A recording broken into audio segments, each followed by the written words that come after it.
اما عائشہ فرماندیاں نے صدیقہ رضی اللہ عنہ کہ نبی علیہ السلام نے ایک دفعہ میرے واسطے میں کہا یا رسول اللہ صلی اللہ علیہ وسلم میں تے تھوڑی پیاری لاڈلی بیوی ہاں، میرے واسطے کوئی دعا کر دو۔ ہاں آپ علیہ السلام نے فرمایا اللہ پاک عائشہ دے رحم فرما ادے صغیرہ بھی ہر کوئی غلطیاں ملتیاں معافی دی نیک انہوں دی دنیا آخرت بہتر فرما سب کچھ۔ بہت ایک جامع دعا کی تھی حضور علیہ السلام، وہ اتنیاں خوش ہویاں، اتنی خوش ہویاں کہ میں کتنی خوش قسمت ہاں کہ میں اس ہستی دی نکاح وچاں اور انہاں نے میرے نال جڑا انہاں دا خاص تعلق ہے انہاں نے میرے واسطے ایک خاص دعا کیتی ہے، شاید جڑی دوجیاں نو نصیب نہیں، تو میں کتنی خوش قسمت ہے۔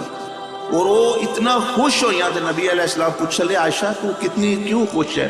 فرمایا کہ میں اس واسطے خوش ہاں کہ کنوں میں اس طرح دی دعا مل سکتی ہے نبی دی زبان تو۔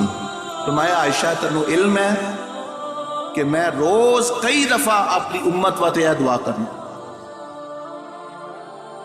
اما عائشہ فرماندیاں نے کہ میں حیران ہو گئی کہ میں حضور علیہ السلام نو اپنی امت نال کتنا پیار ہے، غریباں نال کتنا پیار ہے، مسکیناں نال کتنا پیار ہے۔